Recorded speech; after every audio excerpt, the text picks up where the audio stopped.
Ave Maria, cheia de graça, o Senhor é convosco. Bendita sois vós entre as mulheres e bendito é o fruto do vosso ventre, Jesus. Santa Maria, Mãe de Deus, rogai por nós, pecadores, agora e na hora de nossa morte. Amém. Em nome do Pai, do Filho e do Espírito Santo. Amém. Podem se sentar, por favor. Caríssimos fiéis, hoje a Santa Madre Igreja festeja São Pedro e São Paulo, os príncipes dos apóstolos. São Pedro, cabeça da Igreja, e São Paulo, o grande apóstolo dos gentios, que vai estender o reino de Deus, vai convidar, digamos assim, os pagãos a entrarem na verdadeira religião. Nesse momento, a verdadeira religião era, como podemos dizer, nacional, não é? Estava ligada a Jerusalém, aos judeus, mas agora a verdade se estenderia a todos os homens. Todos os homens estariam chamados de uma maneira mais clara, mais forte à salvação. Então, o Senhor veio para salvar a todos os homens. Hoje, então, essa grande festa de São Pedro e São Paulo, colunas da verdade. São Pedro e São Paulo começaram por dar o exemplo para nós, dando o testemunho da verdade através da sua própria vida. Eles deram testemunho diante do Império Romano da fé católica, preferindo a morte a negá-la. Preferiram morrer a negar a fé católica diante do imperador e assim iniciaram a maravilhosa era do exército dos mártires, que preferem morrer a negar as verdades de fé. O martírio é o testemunho mais belo de um católico, porque o que ele tem de mais valioso, naturalmente falando, é a sua própria vida, e quando ele põe a vida dele, não é, em jogo, quando ele põe a vida dele em xeque para testemunhar a verdade de fé, preferindo perdê-la, assim ele prova da maneira mais iminente o seu amor por Deus. Nós também, embora talvez não seremos chamados a sermos mártires, talvez sim, mas talvez não. Isso, o martírio do sangue, isso não nos impede, isso mesmo e é mesmo nós somos impelidos a isso, a vivermos o martírio do coração. Constantemente nós somos chamados a sacrificar as nossas próprias vontades, os nossos próprios sentimentos e afeições diante da vontade de Deus. Os santos diziam, no céu, os espirituais diziam, no céu não há serão santos, serão mártires, aliás, ou mártires do sangue ou do coração. Quem está no céu morreu para si mesmo, sacrificou o tempo todo a sua própria vontade diante da lei de Deus. Como penso que a maioria dos senhores sabem, São Pedro foi crucificado de cabeça para baixo no circo privado de Nero. Então, Nero, nós lemos hoje no Ato dos Apóstolos a libertação de São Pedro. Foi preso por Herodes, a igreja inteira rezou e ele ficou livre, mas bem, Nosso Senhor quis que ele desse esse testemunho da sua vida no martírio. E Nero, então, entre anos 64 e anos 66, vai crucificar São Pedro de cabeça para baixo. São Pedro, na hora que houve a sentença da crucifixão, ele disse que ele não era digno de morrer como Nosso Senhor morreu. Então, fazendo uma zombaria, mas enfim, satisfazendo a vontade de São Pedro, eles invertem então a cruz e ele morre crucificado no circo privado, era de cabeça para baixo. São Paulo era cidadão romano e era uma infâmia abominável morrer crucificado, né? Maldito o homem que morre no madeiro, ou era o que se falava, não é? E São Paulo, então, ele, como cidadão romano, os romanos não podiam morrer crucificados. Era uma sentença que não era dada aos romanos, estava em indignidade, segundo o que eles classificavam, não é? Essa pena de morte Então São Paulo era cidadão romano, e como cidadão romano ele pôde fazer jus ao direito que ele tinha a César.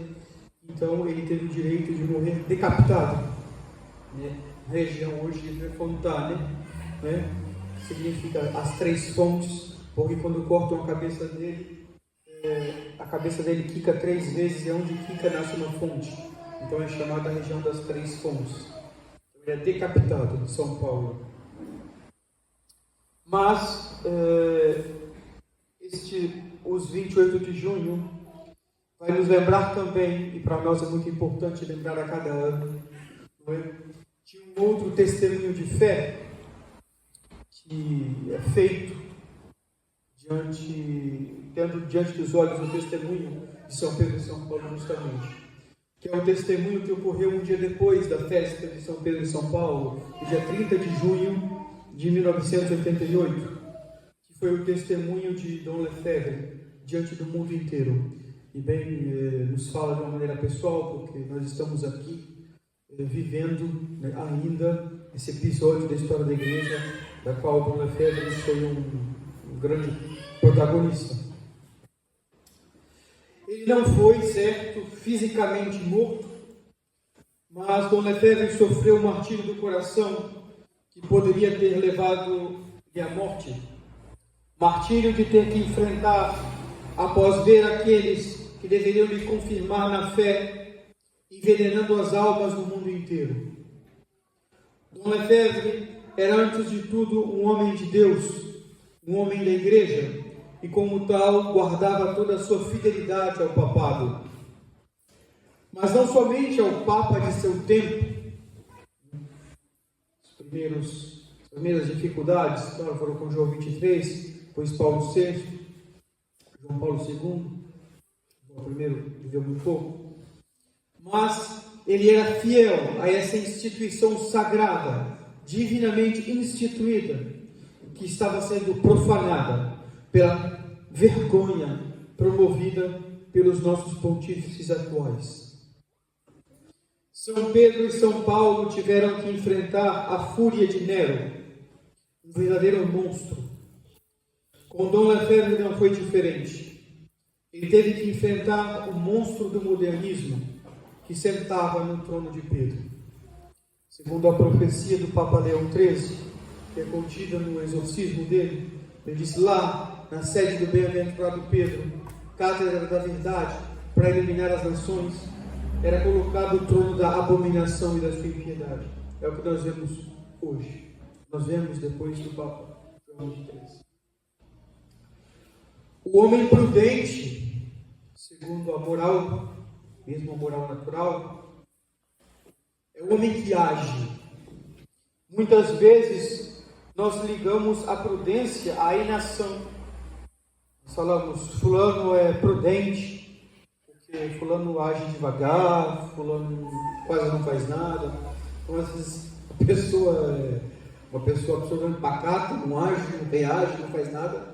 E às vezes ela mesmo se classifica de prudente, os outros a classificam de prudente. É verdade, a prudência precisa considerar.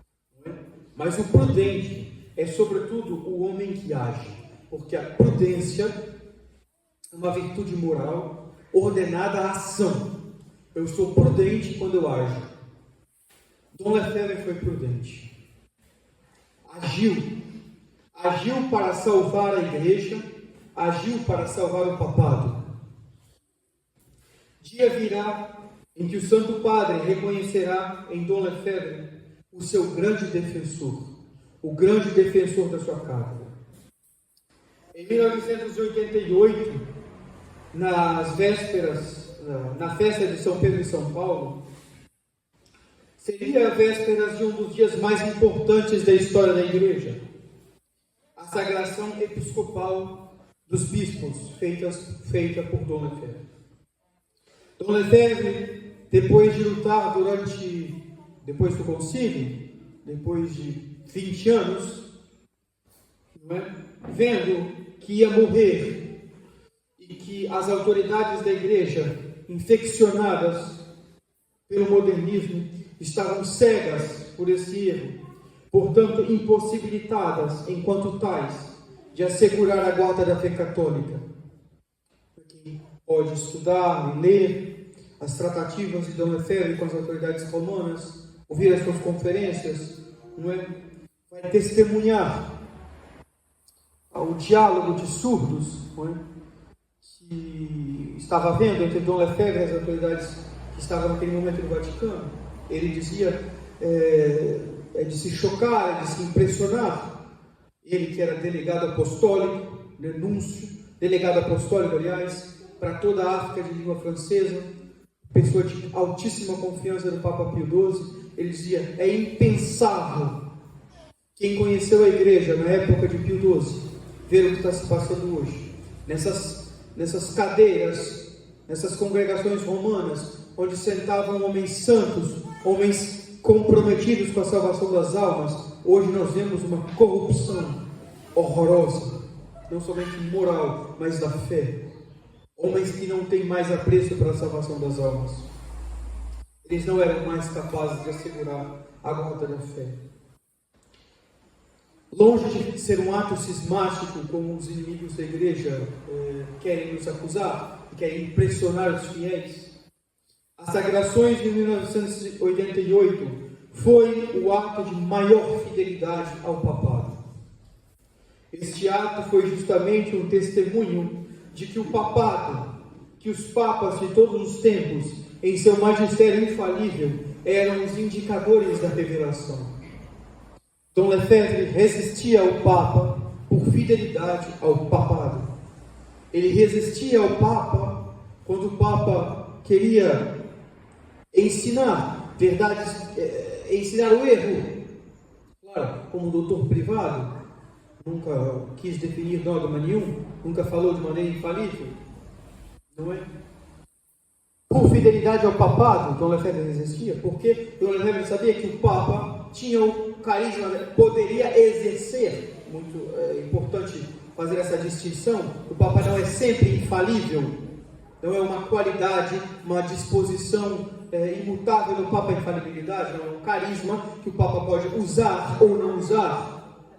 Portanto, em outras épocas, o Papa usou esse carisma da infalibilidade e se apoiando na capacidade que o Papa tem de não errar quando ele quer, usando esse carisma, Dom Lefebvre resiste aos papas modernos. Então, ele coloca o papado contra o próprio Papa, em defesa da fé católica. Então, é por fidelidade ao papado, longe de ser um ato cismático. A mídia mentirosa, evidentemente, comandada pelos inimigos de Deus, e os senhores sabem a quem eu me refiro de maneira toda particular, não tardou a noticiar Dom Lefebvre contra o Papa, o cisma de Econe, o inimigo do Papa. E o próprio Papa João Paulo II, um dia depois, vergonhosamente, considerou como desobediente, talvez o mais santo dos seus súditos, o mais santo dos seus bispos. Em uma condenação injuriosa, sacrílega, condena Dom Lefebvre e, em consequência, condena a Igreja Católica, que ele representava, que ele defendia. Antes não era proibida a sagração de bispos sem o consentimento de Roma, antes de Pio XII. Pio XII obriga, sob pena de excomunhão, que se peça ao Papa a sagração de bispos, por conta do cisma da China, para assegurar que não haveria, que a sucessão apostólica não seria profanada. Ele faz essa lei de que daquele momento por diante seria obrigatório. Dom Lefebvre sabia disso. Mas Dom Lefebvre sabia, sobretudo, que a lei estava a serviço da Igreja, da salvação das almas. Ele mesmo dizia: eu sei que os papas me incentivariam a fazer o que eu estou fazendo. Dom Lefebvre várias vezes tentou, por parte de Roma, tentou a autorização para sagrar. Mas ele sabia, ele viu que os homens que estavam ocupando Roma estavam esperando ele morrer para ver a sua obra destruída. Ele sabia que ali não se tratava de obediência. Ele sabia ali que as leis estão a serviço da fé e não a fé a serviço da lei. Que a autoridade deve servir a fé e não a fé servir a autoridade. Como outrora Caifás, soberano pontífice da época, considerava nosso Senhor Jesus Cristo inimigo da sinagoga, inimigo de Jerusalém, na maior injustiça da história. Nosso Senhor foi injustiçado, antes de tudo, não pelos romanos, mas pelos judeus. Caifás era o verdadeiro pontífice, equivalente ao Papa, e foi Caifás que mandou matar nosso Senhor Jesus Cristo. Foi Caifás que mandou matar. A gente nunca pode esquecer disso. E é impressionante a semelhança. O Santo Padre que condena, tem uma condenação injusta, inválida, nula. Dom Lefebvre nunca foi julgado, nunca foi para um tribunal. Eles sabiam que se colocassem Dom Lefebvre num tribunal, nessa altura do campeonato, em que havia mídia, havia tudo, iria ser publicamente conhecido como inocente. Então eles condenaram de uma maneira selvagem. Tem um livro escrito em francês, A Condenação Selvagem de Dom Lefebvre. Na época de São Domingos e de São Francisco, havia uma grande crise na igreja também. E o Papa da época teve uma visão. Ele viu, se não me engano foi o Papa Inocêncio III, ele viu um grande castelo, uma grande casa que caía, que escorregava e que estava a ponto de ser destruída. E dois homens que seguravam essa casa que estava caindo. E esses dois homens o Papa via era São Domingos e São Francisco, que com a fundação da Ordem Dominicana e da Ordem Franciscana realmente reformam o clero de uma tal maneira que a igreja encontra um novo esplendor. Pois bem, nós poderíamos muito bem, sem escrúpulo nenhum, desenhar um quadro como esse, colocando Dom Lefebvre segurando a igreja, porque é isso que ele fez em 1988. Nós estávamos e nós estamos no meio do castigo de Fátima. O terceiro segredo de Fátima, basta lermos os especialistas desta aparição, não fala outra coisa senão da grande apostasia na igreja. E o que poderia ser um castigo pior do que ver o Santo Padre, os bispos, os padres do mundo inteiro em uma desorientação diabólica. Cada um de nós poderia testemunhar alguma coisa do que viu, do que ouviu nas suas paróquias, nas suas dioceses, etc. Uma crise pavorosa, inaudita. É o grande castigo de nossa de fato. Deus abandonaria os homens da igreja às suas próprias paixões, à sua própria miséria, pelos seus pecados. Mas em meio a esse terrível castigo, que adormece os bispos no erro, Nossa Senhora suscitava Dom Lefebvre para nos dar bispos verdadeiramente católicos que permitiriam à igreja de continuar sua obra da salvação das almas. Sem bispos não há padres. Sem padres não há transmissão da graça para a conservação da vida divina em nossas almas. Portanto, sem sacerdotes não pode haver missa. E é a missa a causa principal de todas as graças que nos atingem. É da missa que os sacramentos tiram a sua eficácia. É a missa a causa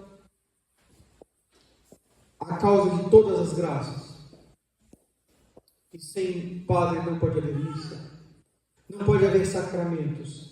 Portanto, não pode haver salvação. Muito grave.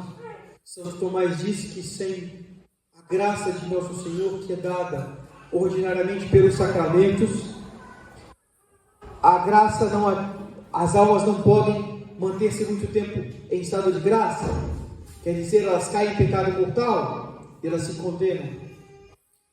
Então é urgente, padres, é urgente os bispos, para fazer a vida de nosso Senhor andar na igreja, ser comunicada, a graça, a capacidade, a graça, esse dom que Deus nos dá, de querer o bem e não querer o mal, de ter força contra o demônio, o mundo e a carne. É preciso que seja comunicado às almas, e sem os padres não é possível. Dom Lefebvre, por este ato, nos assegurava que a doutrina chegaria até nós sem o vírus mortal do modernismo.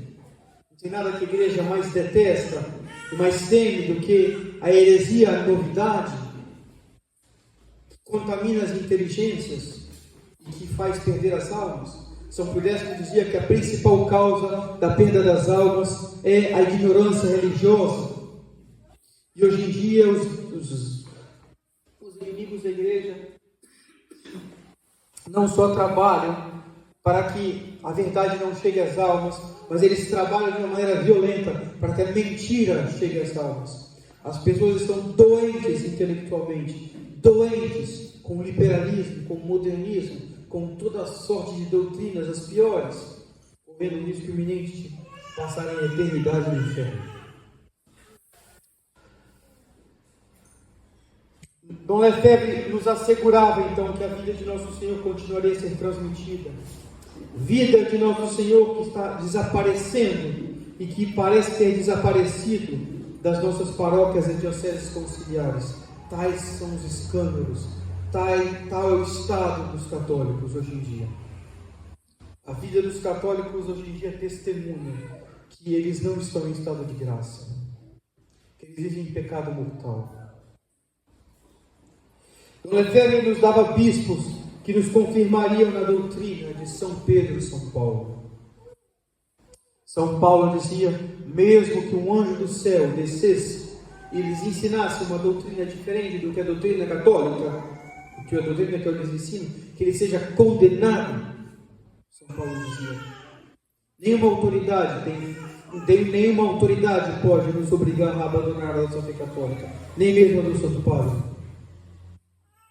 O Santo Padre não nos dá a fé, ele nos confirma na fé, ele nos mostra onde está a verdadeira doutrina.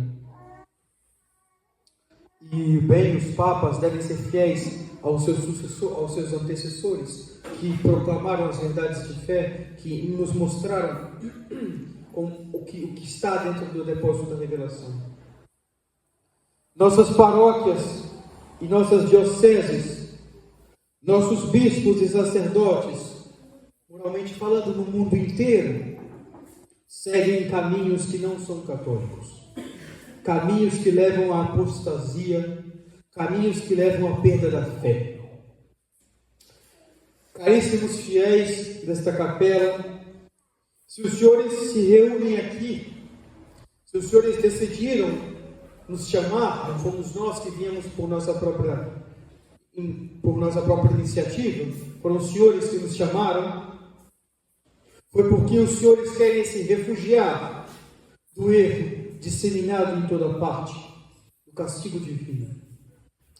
Os senhores querem salvar as suas almas, os senhores querem salvar a alma dos seus filhos, os senhores não querem expor-se e nem expor suas famílias ao que há de pior, a mentira, a falsidade, a heresia.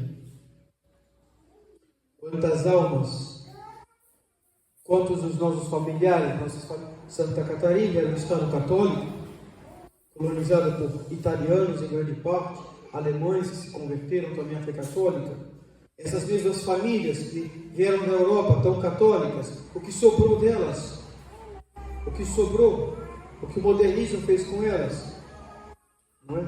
Imoralidade, as leis de Deus desprezadas. Por isso Dom Lefebvre sagrou, longe dele qualquer intenção de se outorgar um Papa.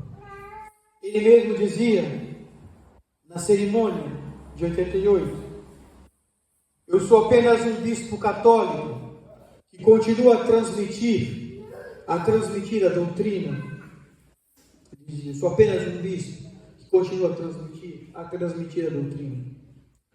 Dom Lefebvre sabia que a obediência estava a serviço da salvação das almas e não hesitou em salvar a igreja. A obediência é uma virtude moral, ela tem limites. enquanto a fé é uma virtude teologal, ela não tem limites. Ele sabia do porquê o Papa Pio XII tinha proibido a sagração dos bispos, sem autorização do Papa, por conta do cisma da China. Ele sabia que, muito pelo contrário, o que ele fazia não era uma desobediência, mas uma profunda obediência à fé da Igreja. Ele dizia, se fosse Pio XII que me pedisse para fechar os meus seminários, como os senhores sabem, ele começou a fundar seminários, para poder ordenar sacerdotes, formar seminaristas, ordenar sacerdotes, para comunicar a graça às almas, porque sem a graça não podemos nos salvar. Ele dizia, se fosse Pio XII que me pedisse para fechar os seminários, eu fecharia imediatamente, sem nenhum questionamento. Mas ele dizia, eu sei muito bem que quem me pede para fechar os meus seminários, eu sei muito bem que quem me pede para parar de ordenar os padres, quem me proíbe de fazer essa sagração de hoje, são os inimigos de nosso Senhor. Há uma loja maçônica que comanda Roma, ele dizia. São os inimigos de nosso Senhor. São os mesmos que o mataram e querem matar a igreja. São os inimigos de Deus que sequestram a igreja. É o golpe de mestre de Satanás, ele dizia. O diabo quer lançar a igreja inteira na desobediência a Deus, na revolta a Deus, pelo pretexto da obediência. Eles me obrigam, obedeça, mas obedecer a quê? Obedecer ao Santo Padre? Nós estamos com o Santo Padre em 150%, ele dizia. Agora, se o Papa quer me fazer protestante, não. Isso eu não posso. Porque o Papa não é o sucessor de Jesus Cristo. O Papa é sucessor de São Pedro. O Papa é vigário de Jesus Cristo. O Papa é um servidor de Jesus Cristo. E antes de tudo, nós devemos servir ao reino de nosso Senhor. Então ele dizia, em outra época, ele sempre fez isso. O Papa Pio XII dizia, é o melhor dos meus delegados apostólicos, o mais fiel dos meus delegados apostólicos, fidelíssimo à Cátedra de Pedro. Ele dizia, não é o Papa que lhe manda. O melhor, é o Papa imbuído das ideias maçônicas, das ideias liberais. Constatando essa vontade firme das autoridades romanas de reduzir ao nada a tradição católica, ele viu, quem lê a biografia dele, eu os convido a ler, a se inteirar, estudem. Para compreender isso, precisa estudar, precisa ler, para compreender em profundidade. Vai ver a malícia, a abominável maldade das autoridades que ocupam os cargos mais importantes da igreja hoje, sem escrúpulo nenhum em fazer destruir a fé católica. Ele dizia, quando eu fui a Roma para Bonini, o grande criador da nova missa, que muito provavelmente era maçom, ele dizia, quando eu fui a Roma, como superior, ele era, além de ser bispo, delegado apostólico, ele era o superior da maior congregação religiosa do mundo, de missionários, que era a congregação dos missionários do Espírito Santo. Então todos os superiores de todas as congregações religiosas foram chamados a Roma para que se lhes apresentasse a nova missa. E Bonini, esse que fez a nova missa, ele dizia, era de se assustar, de ver com que desprezo esse homem falava da tradição, era de se assustar com que desprezo esse homem falava da liturgia antiga. Como deram a um homem desse o cargo de reformar a liturgia? Quem é esse homem? Ele dizia, era impressionante como esse homem entrava e saía do escritório de Paulo VI com assinaturas que ele queria. Ele achava que Paulo VI estava amarrado por alguma chantagem, por alguma coisa que talvez tinha feito que não deveria fazer. Ele saía do escritório de Paulo VI com as autorizações. Era abominável ver como ele desprezava a tradição. Então ele constatava que as autoridades romanas queriam acabar com a tradição. Elas não eram indiferentes da tradição. A gente pode ver, pode ter tudo na igreja. Missa afro, missa sertaneja, missa carismática, missa do diabo, seja. Mas A missa tradicional provoca uma fúria. A tradição provoca uma fúria. Fúria do inferno. Então as autoridades romanas queriam reduzir ao nada a Igreja Católica, o que é impressionante. Ele dizia a autodemolição da Igreja. Pois a Igreja Católica e a tradição são uma mesma coisa. A tradição católica não é um carisma. Tem pessoas que pensam que ser católico tradicionalista é ser é ter uma sensibilidade dentro da igreja. Ser carismático é ter outra. Ser do movimento neocatecumenal é ser outra. Não. Sem ser tradicionalista, não ser católico. E quanto mais se separa da tradição católica, mais se separa da igreja católica. Por isso que Dom Antônio de Castro Maia dizia: a melhor maneira de se entrar em cisma, a melhor maneira de se separar da igreja católica é aderindo ao Vaticano II, sem ressalvas. Você deixa de ser católico. Por quê? Porque você deixa de crer no que a igreja sempre creu. Então, constatando que as autoridades romanas queriam nos conduzir às ideias do Vaticano II, ele dizia: o cardeal Ratzinger é um herege, ele dizia, é um modernista, se passa como tradicional, é uma serpente. Ele quer nos aproximar do Vaticano II, ele quer nos levar para a igreja conciliar. O cardeal Ratzinger prometeu aos seminaristas de Dom Lefebvre que ia fazer um seminário em Roma, entre aspas, sobre a obediência do Papa. Seminário Mater Ecclesiae. Vários seminaristas de Dom Lefebvre, infelizmente, caíram nessa trapaça do cardeal Ratzinger e saíram. Esse seminário nunca existiu. E os seminaristas escreviam para ele dizendo: Monsenhor, nós somos traídos e agora não tenho coragem de voltar para a Icônia porque eu tenho vergonha. Ninguém nos deu seminário nenhum. É isso que eles fazem. Eles odeiam a tradição. Eles querem nos conduzir ao espírito de Assis, ao ecumenismo. Todas as religiões são boas. Bem, o Papa Francisco disse isso. Dom Lefebvre preferiu resistir e nos ensinou a resistir. E é isso que nós fazemos hoje aqui na capela. É para isso que essa capela existe. Para resistir. E nós resistimos bem. Infelizmente, diante de Sua Excelência, o Bispo de Florianópolis, somos obrigados a resistir. Somos obrigados a resistir. Quando o Patriarca de Constantinopla, Nestório, desde a sua cátedra de Constantinopla, ensinou que Nossa Senhora não era Mãe de Deus, os católicos se levantaram imediatamente da igreja e clamaram contra o Bispo. Se voltaram não contra a sua autoridade em si, mas contra o que ele estava fazendo, e resistiram ao Bispo. E é isso que nós fazemos hoje.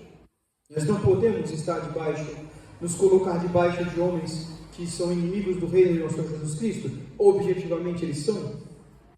Nós resistimos, então. Nós preferimos nos retirar temporariamente de nossas paróquias para poder guardar a fé católica e proteger a nossa fé. Os senhores não poderiam, em sã consciência, colocar os filhos dos senhores para se confessar com esses padres modernos, que aprendem uma nova moral, que vai dizer para eles que o que eles confessarão como pecado é algo natural da natureza humana, que eles podem fazer isso, que o importante é o amor. Não sejam loucos a fazer isso. Eles estão colocando a alma dos filhos dos senhores nas mãos do diabo.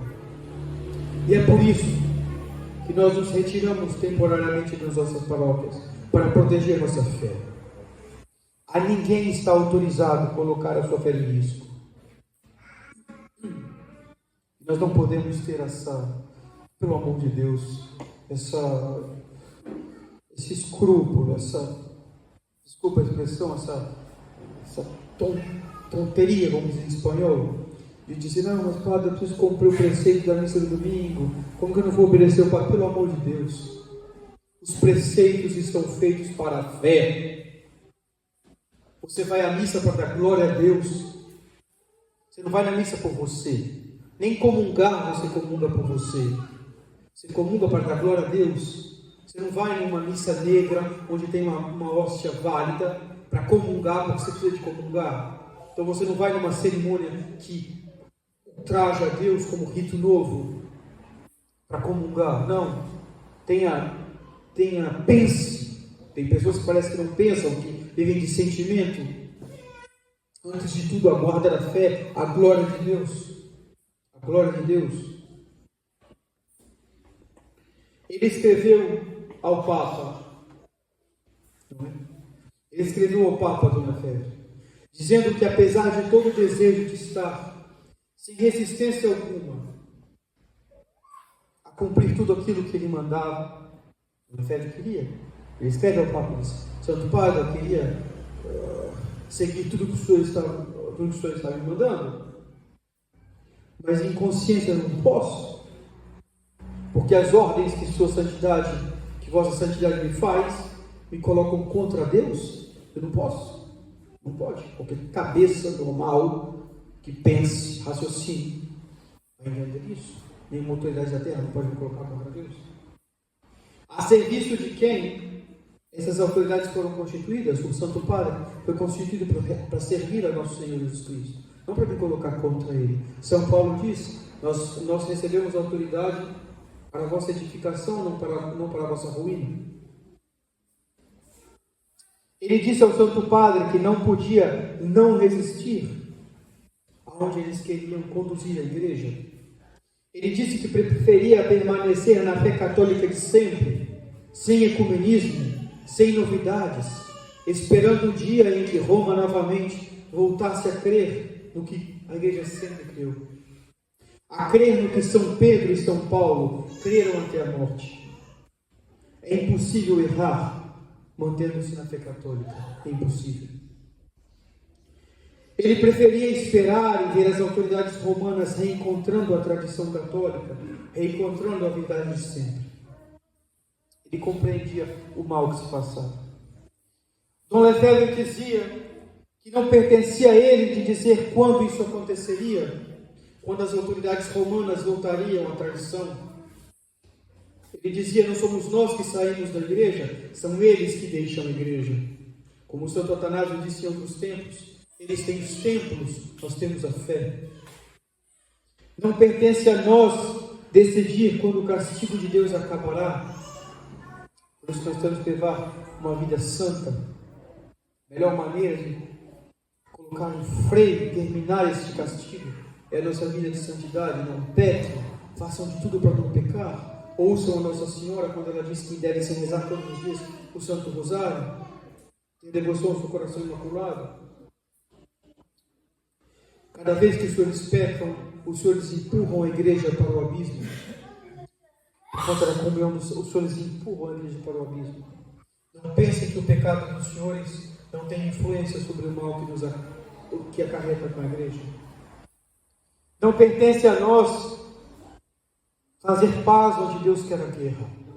Nós temos que guerrear, temos que fazer guerra. Não podemos ficar em silêncio. A nós cabe o combate. Portanto, Dom Lefebvre combateu. Ele se via obrigado de dar aos católicos as condições de sobreviverem. E por isso que ele sagrou em 1988.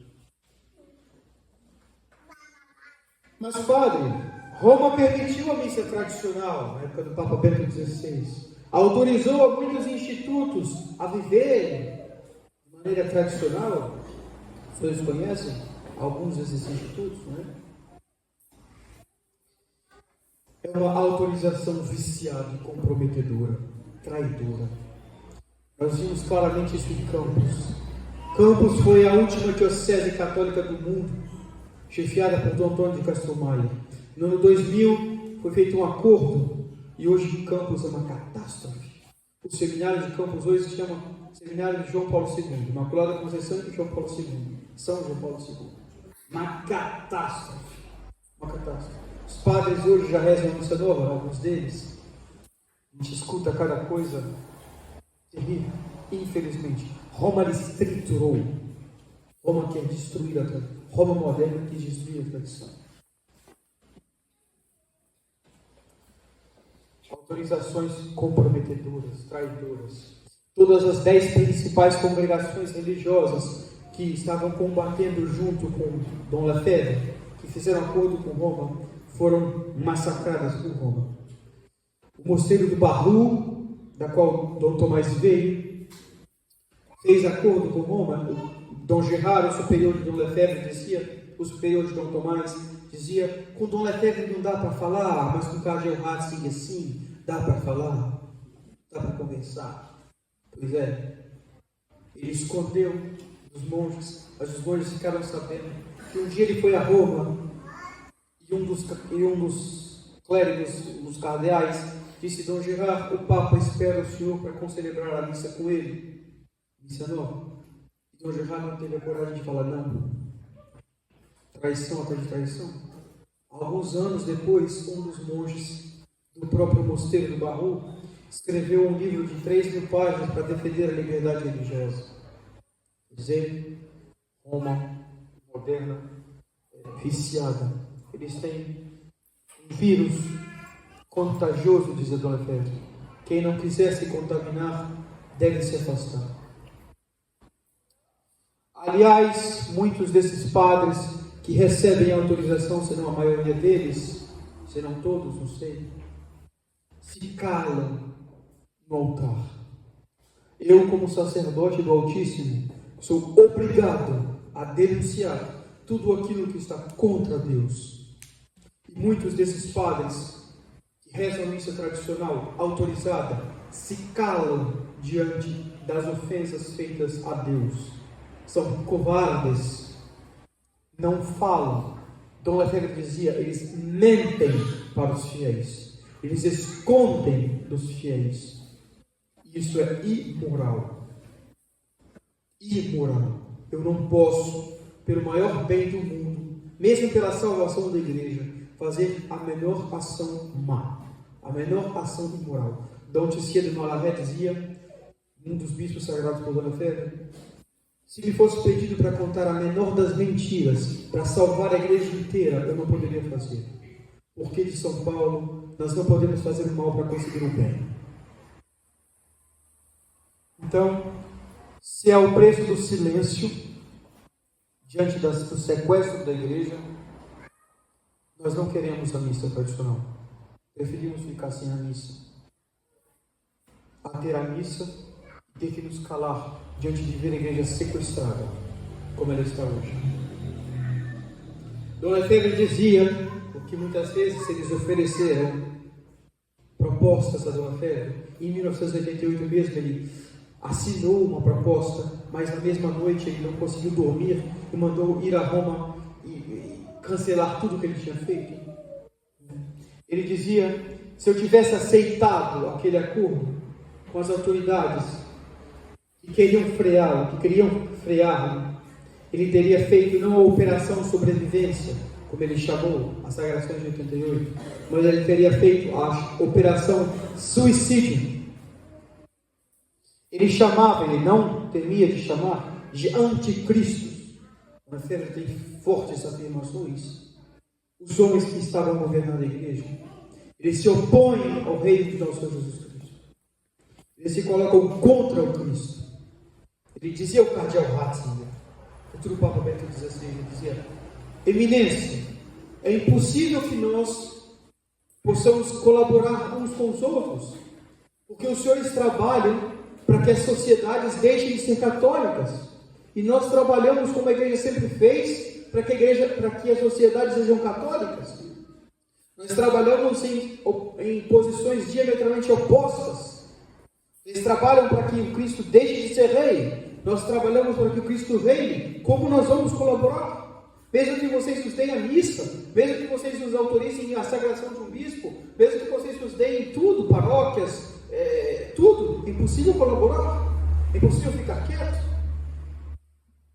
Nós trabalhamos.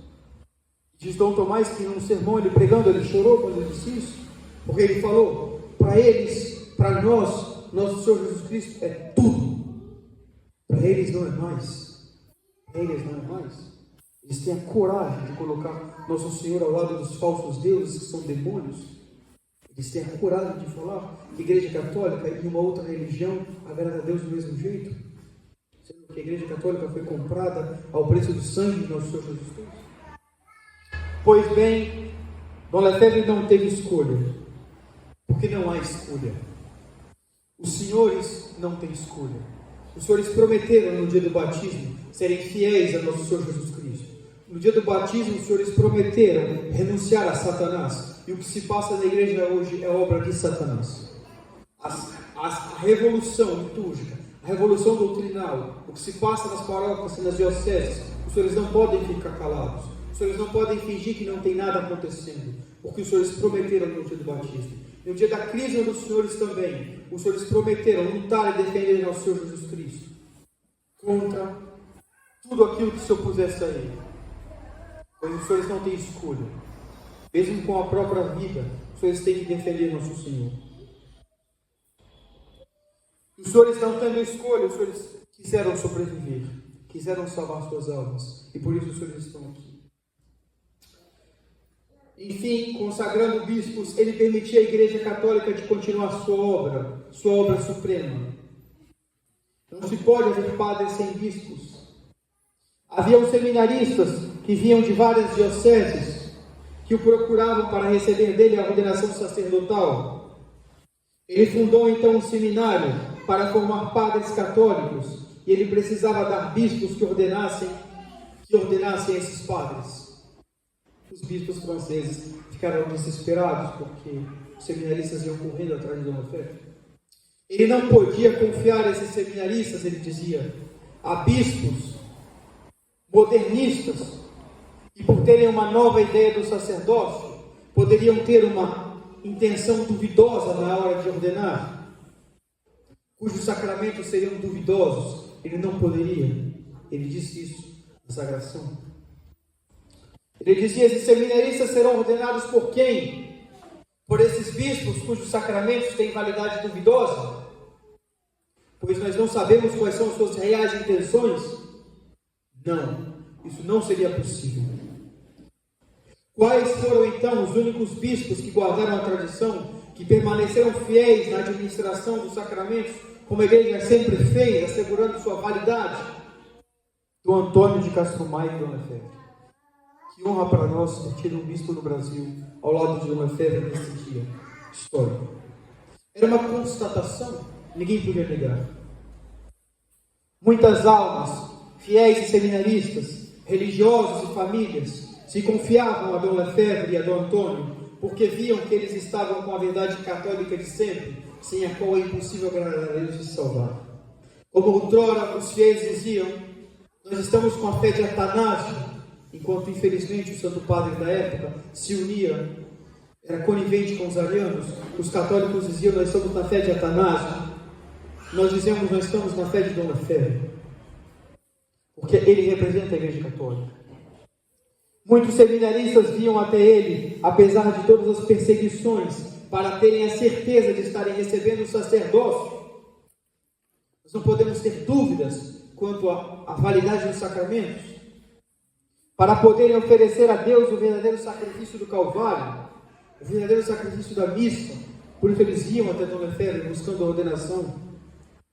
Esses seminaristas queriam estar bem preparados na verdade, a fim de continuar transmitindo os verdadeiros sacramentos, a verdadeira doutrina, o verdadeiro catecismo.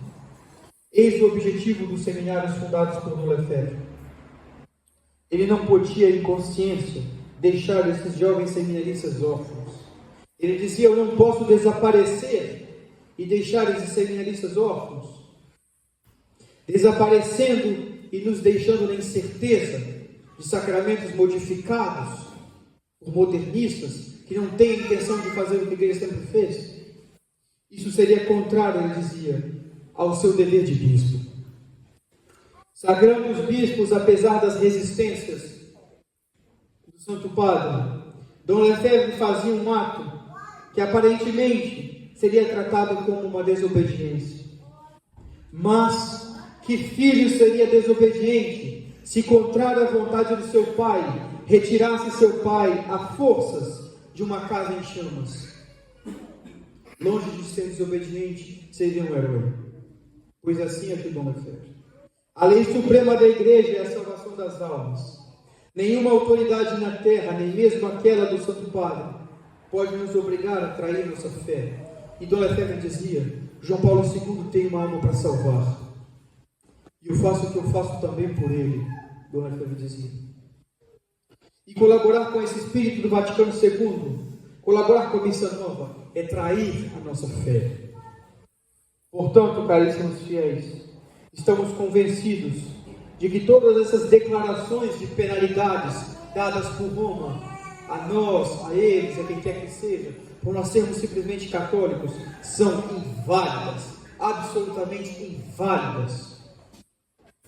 Da mesma invalidade daquela condenação proferida por Caifás contra nosso Senhor Jesus Cristo. Quem seria capaz de dizer que obedeceria Caifás, porque Caifás era o pontífice da época, na condenação ao nosso Senhor? As pessoas não levam isso em consideração, mas muitas pessoas dizem: não, mas eu aceito a Missa Nova e eu aceito a condenação de Dona Lefebvre, foi o Papa que fez. Então você aceitaria a condenação de Jesus Cristo crucificado, porque foi Caifás que fez? Você preferiria estar com Caifás a estar com nosso Senhor? Foi Caifás que deu, não é? Que o sangue dele seja derramado sobre nós e nossos filhos, dizia Caifás. Foi o pontífice que disse, foi o Papa que disse, então eu obedeço. É assim que funciona? Não. Pergunta para o filho de vocês, 8, 10, 12 anos, eles vão responder que não. Que não é assim que funciona. Óbvio que não é assim. Todas as acusações das quais nós somos objeto, todas as penas que pretendem os inimigos de Deus contra nós são nulas, absolutamente nulas. Nós não fazemos absolutamente nenhum caso delas, muito pelo contrário, elas serão um dia nosso título de glória. Assim como São Pedro e São Paulo não obedeceram a Nero, que queria que eles se calassem diante da proclamação da fé católica, ninguém nesse mundo pode nos obrigar a deixar de proclamá-la. Só Deus sabe, caríssimos fiéis, quando essa crise vai acabar, quando Nossa Senhora nos salvará. Mas essa mesma fé que nos leva a resistir ao erro, nos faz crer sem hesitar que em alguns anos vai vir o dia, não sabemos quando, em que o Santo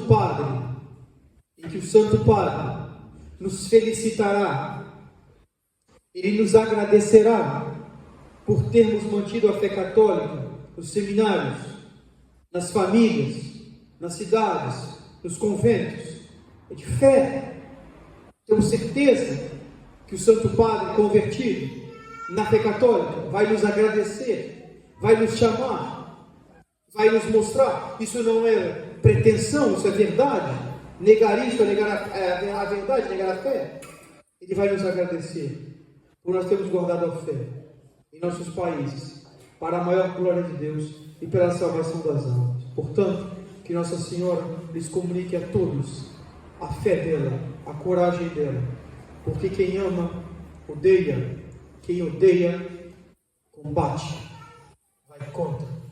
E é porque nós amamos Nosso Senhor que nós nos opomos a tudo aquilo que possa ir contra Ele e contra a Santa Igreja Católica Apostólica Romana, sem a qual é impossível se salvar. Louvado seja nosso Senhor Jesus Cristo, para sempre seja louvado. Em nome do Pai, do Filho e do Espírito Santo. Amém.